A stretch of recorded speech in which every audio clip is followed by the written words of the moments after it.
انسان کو فطرتاً مدنی طبع بنایا ہے، ایسے بنایا ہے کہ یہ دنیا کی زندگی میں باہمی تعاون لین دین میں ایک دوسرے کا محتاج ہے۔ ہر انسان دوسرے کا محتاج ہے۔ دنیا میں کوئی شخص یہ دعویٰ نہیں کر سکتا کہ میں سارے انسانوں سے الگ رہ کر تنہا زندگی گزار سکتا ہوں، نہیں کہہ سکتا۔ اللہ نے ہر فرد کو دوسرے فرد کا محتاج بنایا ہے۔ نقشے سب کے الگ الگ ہیں، ذمہ داریاں سب کی الگ الگ ہیں۔ کسی کو مالک اور مزدور کا نام دیا جاتا ہے، کبھی اسے بڑے اور چھوٹے کا نام دیا جاتا ہے،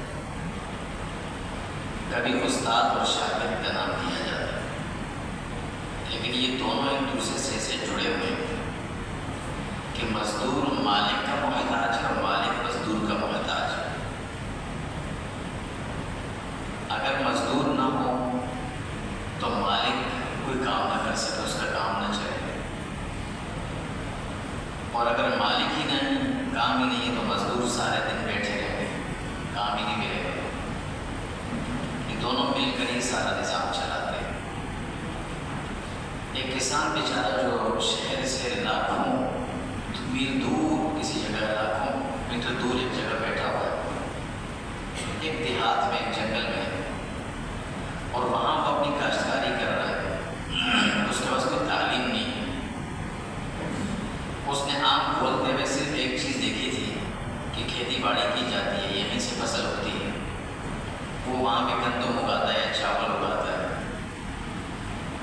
اب وہ دانے وہاں سے اگتے ہیں، وہ چل کر پھر شہر آتے ہیں، پھر وہ خریدے جاتے ہیں، اس سے مختلف لوگ اسے استعمال میں لاتے ہیں۔ ان سے جو پیسہ آتا ہے وہ پیسہ پھر اس مزدور کے پاس جاتا ہے، وہ مزدور اسی پیسے سے واپس آ کر چیزیں خریدتا ہے۔ ایک گارمنٹ فیکٹری کا ایک چوکیدار اگر گیٹ کے باہر بیٹھا ہوا ہے، اسے گیٹ سے اندر آنے کی اجازت نہیں ہے، باہر بیٹھ کر وہ چوکیداری کر رہا ہے، لیکن جب اسے تنخواہ ملتی ہے اسی تنخواہ سے وہ واپس آ کر وہی کپڑا خریدتا ہے جو کپڑا اس فیکٹری میں بنا تھا۔ تو اسے جو تنخواہ مالک نے دی تھی وہ پیسہ واپس اس مالک کے پاس چلا گیا، گھوم کر چلا گیا۔ اس میں اللہ نے برکت رکھی ہے۔ تو دنیا میں ہر آدمی کو اللہ نے دوسرے کے ساتھ جوڑ کے رکھا ہوا۔ ایک ملک کا وزیر اعظم اگر ہے، اس کے سامنے اگر اس کی ٹیبل پر صاف ستھرے اور خوبصورت برتن کے اندر دودھ لا کے رکھا جاتا ہے، اب اس دودھ کو ہر طرح سے ٹیسٹ کروا کر ہر جگہ سے گزار کے صاف ستھرا اس کے پاس آیا، لیکن وہ دودھ جہاں سے آیا اگر دیکھا جائے تو اس باڑے میں کام کرنے والا وہی ملازم جس کے کپڑوں پر بھی گوبر لگے، جس کے ہاتھوں سے بھی گوبر لگے،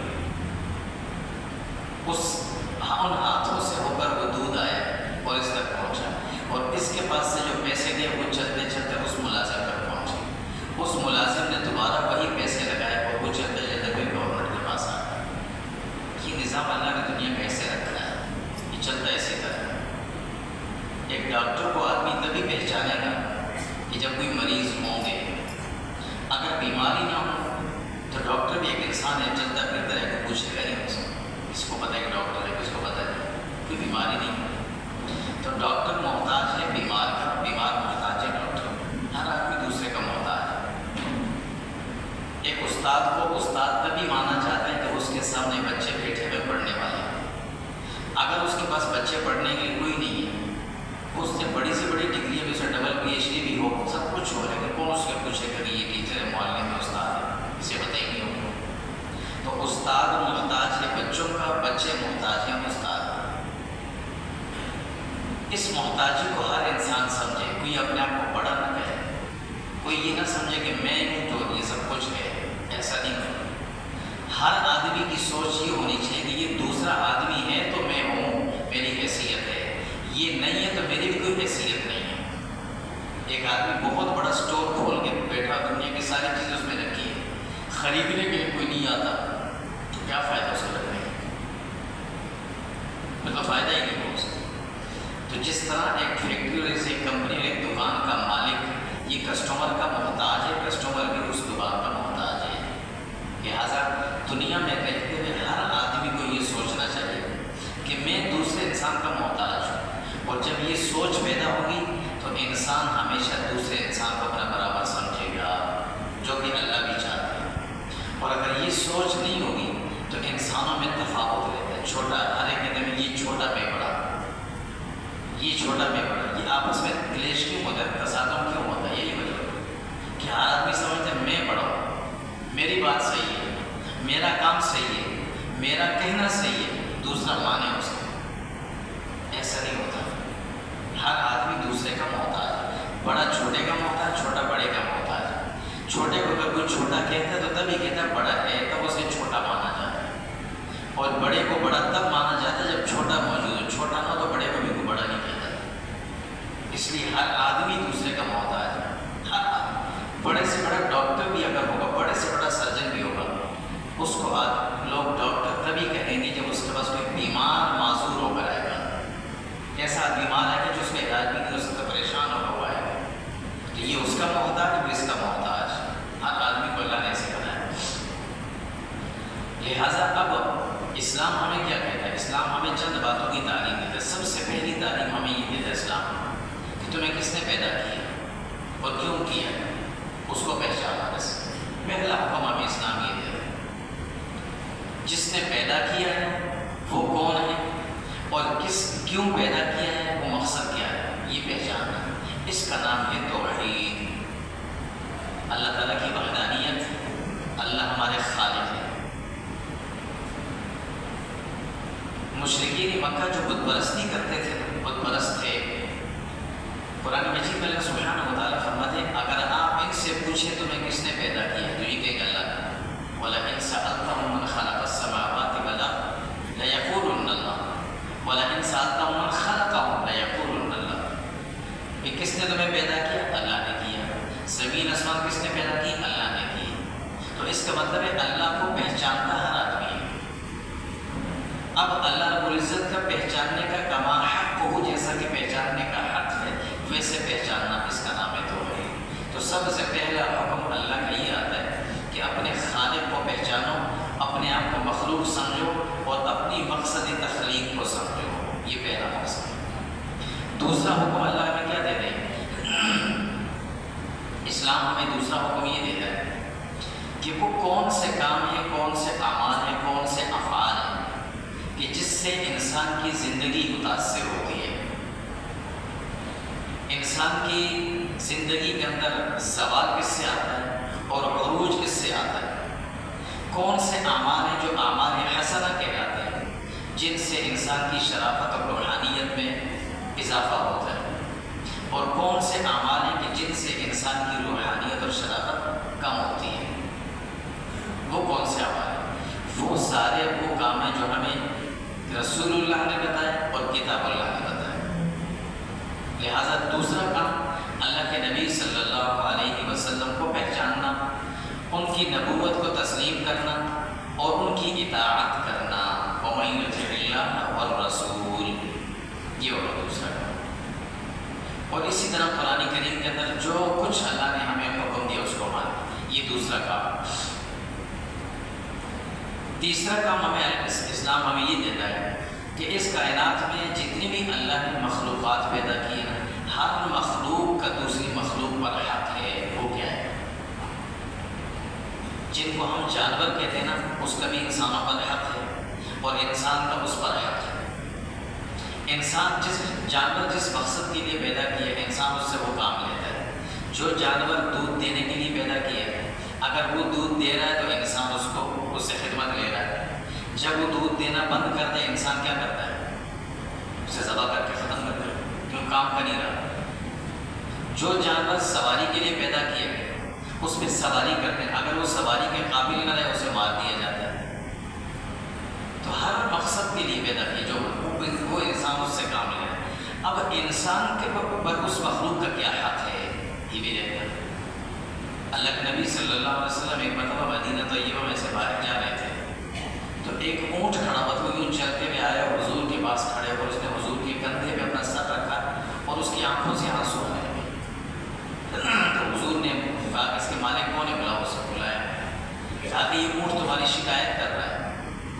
تم اس سے کام پورا لیتے ہو، اس کو کھانا پورا نہیں دیتے ہو، یہ تم بے حق ہے اس بے جان کو تم نے اگر رکھا ہوا تو اس کا حق ہے تمہارا۔ جس جانور کو جس مقصد کے لیے بھی اگر رکھا ہے اس کا بھی حق ہے تم پر۔ اللہ کے نبی صلی اللہ علیہ وسلم نے ہمیں یہ کیوں منع فرمایا کہ رات کے وقت میں راستے جو گزرنے والے اس راستوں میں رات میں نہ بیٹھا کرو؟ کیوں؟ دن میں جن راستوں سے انسان گزرتے ہیں رات میں ان راستوں سے کیڑے مکوڑے گزرتے ہیں، ان کو تکلیف ہوتی ہے۔ جو زمین کے اندر چھوٹے چھوٹے سوراخ ہوتے ہیں بیلے بنی فرمایا اس کے اندر پیشاب یا گندگی نہ پھینکا کرو، کیوں؟ اس کے اندر بھی کوئی مخلوق رہ رہی ہے، اس کو تکلیف ہو رہی ہے، اس کا بھی حق ہے تم پر۔ اسی طرح چوتھا کام ہمیں جو اسلام سکھاتا ہے وہ یہ کہ اب بحیثیت انسان ہونے کے تمہارے ایک دوسرے پر کیا حقوق ہے، اب اسلام یہ سکھاتا ہے۔ لہٰذا سب سے پہلے یہ سمجھے کہ ہر انسان اس زندگی اس دنیا کے اندر جو بھی آیا ہے، یہ جو کائنات کا نظام چل رہا ہے، یہ ہر انسان اس کا ایک غرضہ ہے، اس سے مل کر یہ چل رہا ہے۔ کوئی انسان یہ نہ سمجھے کہ نظام میں چلا رہا ہوں اکیلے، میں کر رہا ہوں اکیلے۔ بعض اوقات انسان ہوتا ہے، انسان کی فطرت ہے، جب بھی غصہ ہے تو اپنے ماتحتوں کو ڈانٹنا شروع کرتے ہیں کہ تم کسی کام کے ہی نہیں ہو، تم کسی کام کے ہی نہیں ہو۔ وہ اگر کام کے نہیں تم کو رکھا کیوں تھا؟ وہ کام کے لیے کبھی تو رکھا ہوا۔ کسی کی صلاحیت زیادہ، کسی کی کم، لیکن اس طرح سے اس کی صلاحیتوں کی نفی نہیں کر سکتے، ورنہ کرنی چاہیے، ورنہ اس کی عزت نفس کو مجروح کرنا چاہیے۔ ہر انسان کو اللہ رب العزت نے کوئی نہ کوئی صلاحیت دی ہے، لہٰذا چاہیے یہ کہ ہر آدمی اپنا مقصد زندگی یہ بنائے کہ میری زندگی سے کسی کو فائدہ پہنچے۔ مقصد زندگی یہ کہ کسی کو نفع رسانی ہو، کسی کے لیے فائدہ پہنچے مجھ سے۔ اب کیا فائدہ پہنچ سکتا ہے؟ جو انسان جتنا کر سکتا ہے اسے فائدہ پہنچے۔ اپنی زندگی کے اندر عدل اور انصاف والا مادہ پیدا کرے، سچائی اپنے اندر لائے، اس سے مخلوق کے خدا کو فائدہ اور نفع رسانی ہوگی۔ اور اگر یہ چیز نہیں ہوگی، انسان کی مقصد زندگی یہ نہ ہو کہ دوسروں کو نفع پہنچے، صرف میرا ہی فائدہ ہو، اپنا ہی فائدہ سوچے انسان، تو یہ صفت تو پھر انسان اور جانور کو ممتاز نہیں کرتی، الگ نہیں کرتی۔ جانور بھی اس طرح کر لیتا ہے کہ دوسرے کے سامنے سے چیز چھین کر کھا لیتا ہے، تو انسان بھی اگر دوسرے کا رزق چھین کر کھا لے، ناجائز طریقے سے دوسرے سے کما لے، فرق اتنا ہے کہ جانور جو چھین کر کھا لیتا ہے اور انسان جو وہ طریقے سے چرا لیتا ہے، اس کو پھر فرق نہ رہا۔ انسان کی زندگی کا مقصد ہونا چاہیے دوسرے انسان کو فائدہ پہنچنا۔ اللہ کے نبی صلی اللہ علیہ وسلم فرماتے ہیں، حضرت انس رضی اللہ تعالیٰ عنہ فرماتے ہیں کہ اللہ کے نبی صلی اللہ علیہ وسلم نے فرمایا الخلق عیال اللہ، یہ جتنی مخلوق ہے ساری مخلوق اللہ کا ایک کنبہ، ایک قبیلہ ہے، ایک گھرانہ ہے اللہ کا۔ جس طرح گھر کے افراد ہوتے ہیں، ہم کہتے ہیں نا میرے اہل و عیال، میرے گھر والے، تو الخلق عیال اللہ، یہ ساری مخلوق اللہ کے اہل و عیال۔ اب فرمایا فاحب الخلق، اس مخلوق میں اللہ کو محبوب کون ہے، پسندیدہ کون ہے؟ فرمایا وہ ہے کہ من احسن الی عیالہ، جو اللہ کی مخلوق کے ساتھ اچھا ہو، اللہ کی اس مخلوق کے ساتھ اچھا رہے گا، اللہ کو بھی وہ محبوب ہے۔ اللہ رب العزت نے اپنی محبوبیت کثرت سجود بھی نہیں رکھی کہ جو کثرت سے نمازیں پڑھے گا وہ میرا محبوب بن جائے گا۔ اللہ نے کثرت طواف پہ نہیں رکھی، جو بیت اللہ کے زیادہ سے زیادہ طواف کرے گا میرا محبوب بن جائے گا۔ اللہ نے صدقات پہ نہیں رکھی، جو کثرت سے مال خرچ کرے گا وہ میرا محبوب بن جائے گا۔ اللہ نے رکھی کہ جو لوگوں کے ساتھ اچھا سلوک رکھے گا وہ میرا محبوب بن جائے گا۔ اس لیے کہ وہ چیز کثرت سجود، زیادہ سے زیادہ طواف کرنا، مال زیادہ خرچ کرنا ہر انسان کے بس میں برابر نہیں انسان ہے، لیکن اس میں سب برابر ہے۔ لہٰذا لوگوں کے ساتھ جو اچھا رہے گا، اپنے پڑوسیوں کے ساتھ اچھا رہے گا۔ حضور صلی اللہ علیہ وسلم کے پاس ایک مرتبہ ایک صحابی ہے، فرمایا یا رسول اللہ مجھے کیسے پتہ چلے کہ میں اچھا ہوں؟ میں بہت آسان ہے، تمہارا ترازو تمہارے پاس ہے، اپنے آپ کو تول لو۔ تمہارا ترازو تمہارا پڑوسی ہے، اگر پڑوسی تم سے خوش ہے، تمہاری عدم موجودگی میں تمہاری تعریف کرتا ہے، تعریف الگ سے تھے، چاہے پڑوسی الگ ہوتی ہے، زبان پہ تعریف نہیں کرے، عدم موجودگی میں کہنا بندہ اچھا ہے تو سمجھو تم اچھے ہو، لیکن اگر وہ تمہارے بارے میں اچھا نہ کہے تو پھر سمجھ لو تم اچھے نہیں۔ اچھا ہونے کے لیے مسجد میں آنا، اچھا ہونے کے لیے بیت اللہ کے کثرت سے چکر لگانا شرط نہیں ہے، اچھا ہونے کے لیے بہتر ہے، ضروری یہ ہے کہ اپنے پڑوسیوں کا اچھا خیال رکھیں تو یہ اچھا انسان۔ پھر دوسری چیز، اپنے ماتحت، جو آپ کے ماتحت کام کرنے والے لوگ ہیں، جن کو آپ عرف میں ملازم کہتے ہیں، اصل میں وہ معاون ہوتے ہیں، ملازم نہیں ہوتے، یہ معاون ہوتے ہیں۔ چوکیدار کو میں ملازم کہتا ہوں، میرا معاون ہے، میرے سارے کام وہ کر رہا ہے جو میں نہیں کرتا، وہ کر رہا ہے۔ ساتھ چلنے والا ڈرائیور، اس کو میں ملازم کہتا ہوں، وہ ملازم نہیں، میرا معاون ہے، نہیں ہوگا تو گاڑی مجھے چلانی پڑے گی، تو وہ میرا معاون ہے۔ ان کو یہ معاونین ہیں۔ اللہ کے نبی صلی اللہ علیہ وسلم نے فرمایا کہ یہ جو تمہارے معاونین ہیں، یہ بھی ان کے بھی حقوق ہیں۔ اب وہ کیا ہے؟ سب سے پہلے ان معاونین سے کہا گیا، ان سے کہا گیا کہ تم اپنی ذمہ داریوں کو سمجھو۔ کمزوری انسان کے اندر ہر طرف ہوتی ہے، اور میں تم اپنی تفویض کردہ ذمہ داری کو سوچو کہ جو تمہیں ذمہ داری دی گئی ہے وہ 100% صحیح ہو رہی ہے یا نہیں ہو رہی، کہیں غلطی تو نہیں ہو رہی، کہیں کمی کوتاہی تو نہیں ہو رہی، ٹائم کی پابندی ہو رہی کہ نہیں ہو رہی، یا اس ٹائم میں اپنا ذاتی کام تو نہیں کر رہے، اس وقت تو اپنے ذاتی کام میں تو نہیں لگا رہے، جس کام کے لیے آپ کو رکھا گیا وہ کام پورا ہو رہا ہے۔ اگر وہ کام صحیح طریقے سے ہو رہا ہے تو یہ بھی تمہاری عبادت ہے۔ عبداللہ بن عمر رضی اللہ تعالیٰ عنہ فرماتے، عبداللہ بن مسعود رضی اللہ تعالیٰ عنہ فرماتے کہ اللہ کے نبی صلی اللہ علیہ وسلم نے فرمایا کہ طلب و کسب الحلال، حلال رزق کے لیے حلال رزق کمانا، محنت کرنا، فریضۃ بعد الفریضہ، ایک فریضہ اللہ نے جو عبادت کی شکل میں رکھا ہے وہ ہے، اس کے بعد دوسرا فریضہ یہ ہے۔ اور حلال کس صورت میں ہوگی کہ جب ہر ماتحت کام کرنے والا معاون یہ نہ سوچے کہ میرا یہ مالک مجھے دیکھ رہا ہے کہ نہیں دیکھ رہا ہے، یہ سوچے کہ میرا وہ مالک دیکھ رہا ہے۔ اپنے کام کی ذمہ داری کو احساس کر کے سمجھنا اور اس کو کرنا، یہ ان کی ذمہ داری میں شامل ہے۔ اور بعض اوقات ایسا بھی ہوتا ہے کہ وہ کام کرنے والے سے زیادہ اجر پا لیتے ہیں۔ اللہ کے نبی صلی اللہ علیہ وسلم نے ایک مثال دی کچھ لوگوں نے، فرمایا دنیا کے اندر کچھ لوگ ایسے ہیں جن کو اللہ ہر عمل کا ڈبل اجر دیتے ہیں۔ ان میں سے ایک آدمی فرمایا غلام ہے، جو غلام اپنے اللہ کی بھی اور اپنے جو اس کا دنیاوی انسان جو اس کا مالک کہا جاتا ہے وہ ہے، دونوں کے حقوق کا، دونوں کے کاموں کا خیال رکھے، اللہ اس کو اس کے ہر عمل کا ڈبل اجر دیتے ہیں، ڈبل اجر ملتا ہے۔ تو یہ ملازم، یہ جو اپنے آپ کو ہم ملازم جس کو ہم کہتے ہیں، یہ جو معاون ہے، یہ اپنے آپ کو ملازم کبھی نہ سمجھے، معاون سمجھے کام میں، اور معاون سمجھتے ہوئے اگر یہ ذمہ داری سے کام کرے گا اللہ اس کو ڈبل اجر دے گا۔ ایک آدمی نماز جماعت سے پڑھ رہے اور ایک بار کھڑا پہلا دے رہا ہے، اس سے وہ یہ احساس نہ اپنے دل کے اندر لگے مجھے جماعت نہیں ملی، اس کو جماعت کا دوگنا ثواب مل رہا ہے۔ جتنے لوگ جماعت سے نماز پڑھے سب کا ثواب ان کو اس کو بھی مل رہا ہے، اس لیے کہ وہ پہلے پہ کھڑا ہوا ہے، اس کی ذمہ داری ہے، اپنی ذمہ داری ادا کر رہا ہے۔ تو ہر معاون اپنے کام کی اس کو ذمہ داری سمجھ کے ادا کرے۔ پھر